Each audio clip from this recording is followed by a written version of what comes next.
네, 안녕하세요. 저 브루스입니다. 오늘 방송 시작해 보도록 하겠습니다. 오늘 방송도 지난번에 이어가지고 조던 피터슨의 12가지 인생의 법칙 중에서 법칙 5번을 소개해 드리도록 하겠습니다. 아이를 제대로 키우고 싶다면 처벌을 피하거나 망설이지 말라 라는 한국어 제목으로 나와 있는데 이것도 이번에 번역이 잘못됐어요. 실제로 원서에는 어떻게 되어 있냐면은 Do not let your children do anything that makes you dislike them. 완전히 다르죠, 의미가. 아이가 하는 행동이 부모가 아이를 싫어하는 지경까지 돼서는 안 된다. 그냥 그렇게 둬서는 안 된다는 말이죠. 부모조차 싫어할 정도의 아이로는 키우지 말라는 의미죠. 이게 어디 제대로 키워라, 뭐 처벌을 하라, 뭐 이런 의미랑 같나요?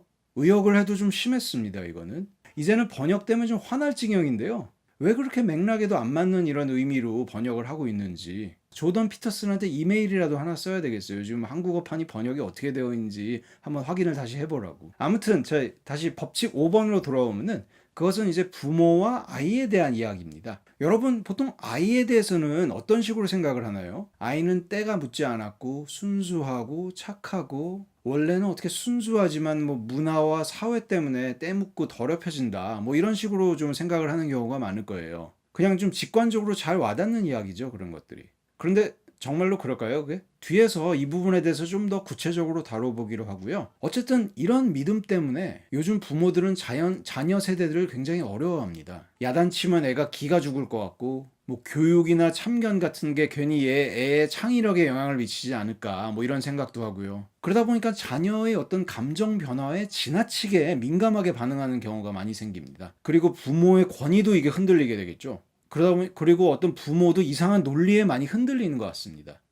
부모로 하여금 어떤 죄책감을 느끼게 하는데요. 소위 미국에서 말하는 정치적 올바름, PC, 뭐 political correctness라고 하죠. 어떤 성인이 아이에게 가르치는 행위를 어떤 억압이라는 식으로 표현을 해가지고 뭐 성인 중심주의 뭐 이런 말까지 써가면서 어른들이 애들한테 대하는 행동을 굉장히 제약을 많이 겁니다. 근데 사실 이건 굉장히 타당하지가 못하죠. 자녀가 사실 부모한테 복종하는 이유는 간단합니다. 어른이 물론 완벽한 존재는 아니에요. 부모 완벽한 존재는 아니지만 모든 아이들은 어른의 보살핌에 의존을 하게 되어 있죠. 이들도 그러다 보니까 어른들의 사랑과 관심을 받는 게 이들한테도 굉장히 유리합니다. 아이들은 그렇게 함으로써 최고의 혜택을 얻는 거죠. 그리고 일종의 어떤 맞춰가는 과정이 있는 거고 부모와 아이 사이에 쌍방간의 어떤 타협의 프로세스가 있는 거라고 생각을 할 수가 있겠죠. 부모는 그래서 아이한테 어떤 질서 같은 거를 가르치게 돼요. 그러다 보니까 갈등이라는 거를 피할 수는 없습니다. 그럼 그런 갈등을 피해야 되냐? 책임감이 없는 부모는 그런 갈등을 피하게 되겠죠.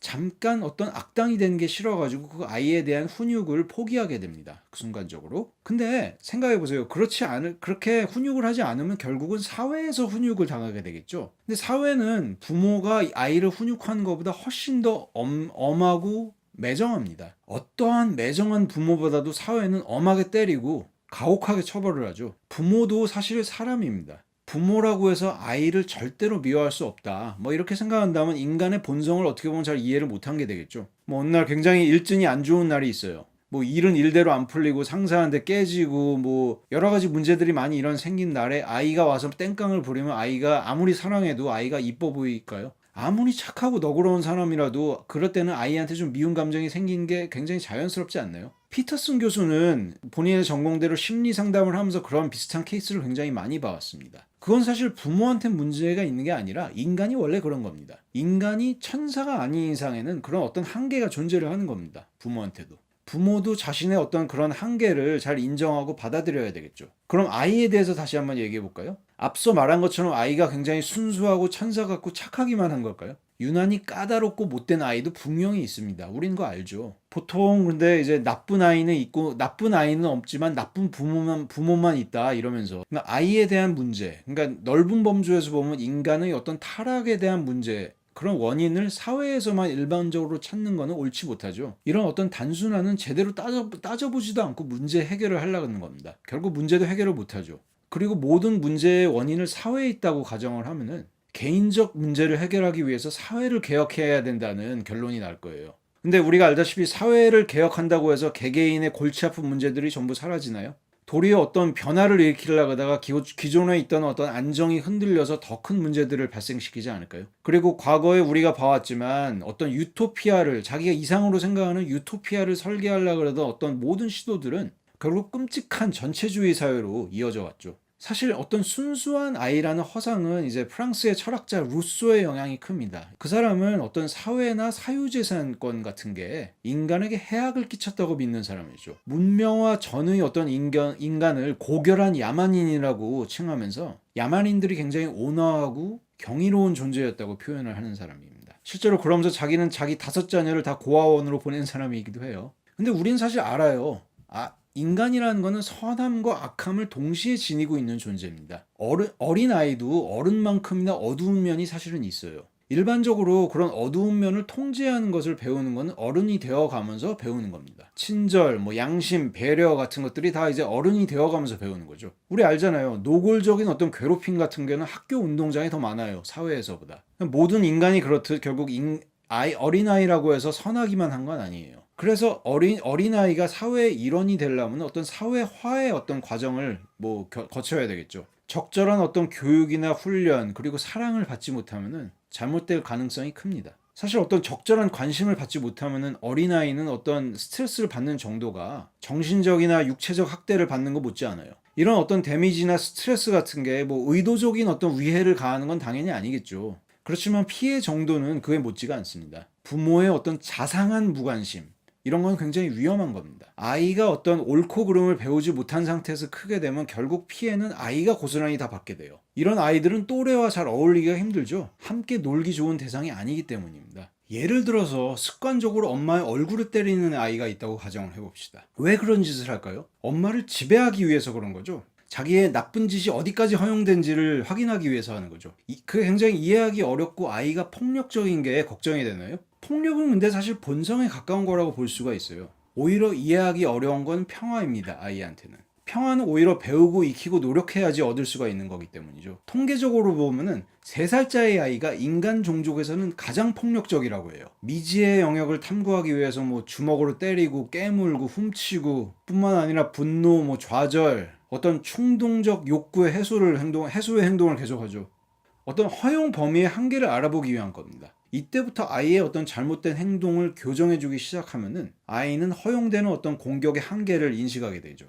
배우게 되죠. 교정 조치가 없으면 호기심을 계속 드러내가지고 공격적인 행위를 계속하게 됩니다. 끈기 있는 어른만이 3살 배기를 이길 수가 있어요. 사실 3살짜리 애들한테는 시간이 굉장히 길죠. 우리한테는 30분이 아이들한테는 한 일주일 정도로 여겨질 겁니다. 그러다 보니까 어른들은 시간으로 아마 아이랑 대결을 하다 보면 아마 승산이 클 거예요. 어렵지만. 그리고 물론 아이들한테 원하는 것을 얻었다면 어떤 식으로든 보상을 해줘야 되겠죠. 그래야 어떤 원망이나 응어리가 남지가 않습니다. 칭찬을 해줘야 됩니다. 처벌이 아닌 보상을 통한 훈육이죠, 이거는. 어떤 바람직한 행동을 장려하는 어떤 보상이나 칭찬 같은 거는 굉장히 효과적이죠. 어른들은 대체로 아이들의 어떤 예의 바른 행동에는 좋아합니다. 긍정적으로 반응을 하죠. 그거는 또 애들한테 좋은 영향을 미쳐요. 아이들도 이제 어른들의 반응을 보면서 자기의 예의 바른 행동이 좋은 것이다 라는 인식을 하면서 배우게 되겠죠. 주변 사람들의 어떤 호의적인 반응은 그 아이들한테는 보상이 되는 거죠. 그렇게 이제 어떤 훈육과 보상을 통해서 아이들은 사회 구성원이 되는 법을 배우면서 준비를 하게 되는 겁니다. 물론 아이라고 해서 사회의 요구 전부를 수용해야 된다는 말은 당연히 아니죠. 자녀가 어떤 집 밖에서 성공하기 위한 행동을 한다면은 부모들은 이제 열렬하게 칭찬을 해줄 필요가 있고, 바깥 사회에서 불행과 실패로 이어질 만한 행동을 하면은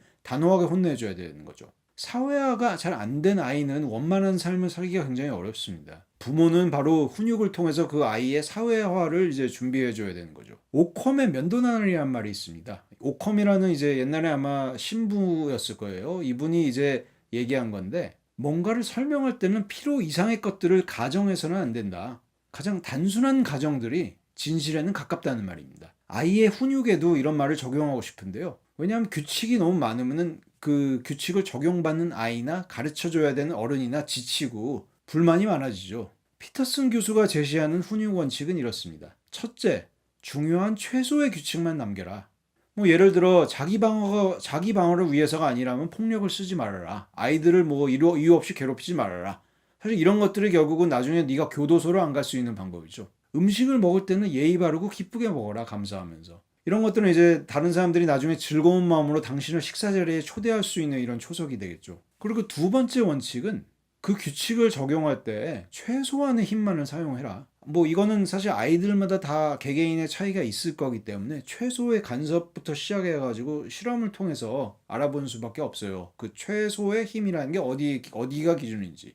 그리고 사실 체벌에 대해서는 굉장히 부정적인 시각이 많은데요. 뭐 체벌은 어떤 이유로든 용납돼서는 안 된다. 뭐 이런 이야기를 하죠. 뭐 체벌을 하면 결국 애한테 폭력을 가르치는 게 되고 뭐 이런 얘기들을 많이 하는데 과연 그럴까요? 체벌을 어떤 식으로든 용납해서는 안 된다는 말은 무슨 말이랑 똑같겠습니까? No, 이 한마디로 모든 나쁜 행동을 제지할 수 있다는 것을 상정하고 있는 겁니다. 그런데 과연 그럴까요? 노우라는 말은 사실은 네가 그 행동을 지금 멈추지 않으면 너한테 나쁜 일이 벌어질 거야 라는 것을 가정하고 있는 그런 의미가 담겨 있는 노우입니다. 그런 말이 담겨 있지 않다면 노우는 별로 의미 없는 말이 되겠죠. 어떤 실질적인 조치가 없는 노우는 어른들이 그냥 저 늙은 어른, 기운 없는 어른이 하는 그냥 헛소리 뭐 이런 식으로 인식이 될 거예요, 아이들한테는. 자, 그리고 세 번째 원칙은 부모가 함께 노력해야 된다는 겁니다. 혼자서는 당연히 벅찬 게 되겠죠. 의논할 사람도 필요하고 서로 상호 보완을 하면서 올바른 이제 훈육 전략을 만들어 가야 되는 것입니다. 그리고 네 번째 원칙, 이게 가장 중요한 원칙이라고 생각을 하는데요. 부모들은 자기도 이제 굉장히 냉정하고 원망을 할 수 있고 분노할 수 있고 미워할 수 있는 또 기만하는 인간이라는 사실을 알고 인식을 해야 됩니다. 물론 일부러 나쁜 아빠 엄마 되려는 사람들은 없어요. 그럼에도 불구하고 아이들한테 어떤 부적절한 말이나 행동을 하는 경우는 생기죠. 이유는 뭘까요? 앞서 잠깐 그런 이야기를 했었지만 인간은 굉장히 한계가 있어요. 인간한테는 그리고 선한 면도 있는 반면에 악한 면도 있습니다. 친절하고 사려가 깊기도 하지만 공격적이고 이기적이기도 해요. 자신에게 어떤 이러한 사악한 일면이 있다는 것을 외면해서는 안 됩니다. 어떤 어른도 어떤 도발적인 아이한테 지배당하는 걸 좋아하는 어른은 없어요. 굉장히 참을성이 있는 어떤 부모라 하더라도 어떤 자기 아이가 슈퍼마켓에서 굉장히 자기 속을 썩였는데 10분 후에 아이가 굉장히 좋은 행동을 했다고 해서 마냥 아이가 좋은 건 아닙니다. 칭찬받을 일 했어도 냉랭하게 대할 수가 있어요. 아이들이 어떤 굉장히 반항적인 행동으로 이타적인 부모의 이제 마음을 심기를 굉장히 건드렸다 하면 그런 부모들도 이제 화를 내고 원망하기 마련입니다. 그게 인간입니다. 그러다 보면 또 진정한 처벌이 시작이 될 거고 어떤 원망이 생기고 어떤 복수심이 생길 수가 있죠. 미묘하게 관심도 줄어들고 아이를 잘 되기 위해서 하는 어떤 노력들도 귀찮아질 수가 있습니다. 그럼 어떤 악순환이 생기게 되겠죠. 많은 부모들이 빈번하게 들어가는 그런 잘못된 길입니다. 가급적 피해야 되는 것이죠. 부모가 자신의 어떤 한계를 진실로 인정을 한다면은 그리고 자기가 어떤 자녀의 잘못을 무작정 포용할 수 있는 역량이 되지 않는다는 것을 수용하게 되면은 부모가 서로 힘을 합쳐가지고 더 좋은 훈육 전략을 낼 수가 있게 되겠죠. 자녀가 언제 좋고 언제 싫은지를 배우자하고 터놓고 한번 상의해 보세요. 자기 아이가 싫은 면이 있어도 그거 가지고 죄책감을 느낄 필요는 없습니다. 선과 악 같은 거는 당신도 잘 알고 있을 겁니다. 다만 자신의 스스로의 마음을 파악하는 것이 굉장히 중요하죠. 그것이 먼저 선결이 돼야 되겠죠. 그래야지 그 다음 단계로 갈 수가 있는 겁니다. 훈육의 책임은 부모한테 있는 것이고 당신은 아이를 사랑하는 사람이에요. 내가 부모로서 내 아이가 못된 행동을 해서 미워질 때 다른 사람들이 그 행동에 어떻게 반응할지를 한번 생각해 보세요. 부모 당신보다 그 아이를 더 사랑하고 더 배려할 수 있는 사람은 세상에 없습니다. 바깥 세상에서는 그 아이에게 훨씬 더 가혹한 벌을 줄 거예요. 그런 일이 일어나지 않도록 미리 대비를 해줘야 되는 겁니다. 아이에게 바람직한 것과 바람직하지 않은 것을 분명하게 가르쳐 줘야 되는 겁니다. 헌신적이고 용기 있고 정말로 자녀를 사랑하는 부모가 아이에게 줄 수 있는 가장 큰 선물은 올바른 훈육인 겁니다. 피터슨의 법칙 5번을 다시 얘기해 보면 부모조차 이제 싫어할 수 있는 아이로 키워서는 안 된다. 그것이 바로 법칙 5번인 겁니다. 네, 오늘은 여기까지 진행을 하고요. 저는 다음번에 법칙 6번으로 찾아뵙도록 하겠습니다. 제가 이거 너무 법칙 12개, 이게 사실 너무 길어요. 그러다 보니까 법칙 6까지만 하고 잠시 좀 쉬었다가 7에서 12까지는 좀 텀을 두고 다른 이야기도 좀 하다가, 왜냐면 재미가 없죠. 내가 맨날 법칙 얘기하고 있으니까 좀 지루할 거예요. 이 법칙 6까지만 좀 진행을 하고 7에서 12는 텀을 두고 진행하는 거로 하겠습니다. 예. 여러분 메리 크리스마스고요. 예, 즐거운 성탄 연말 되시길 바랍니다. 저는 또 찾아뵙도록 하겠습니다. 예, 감사합니다.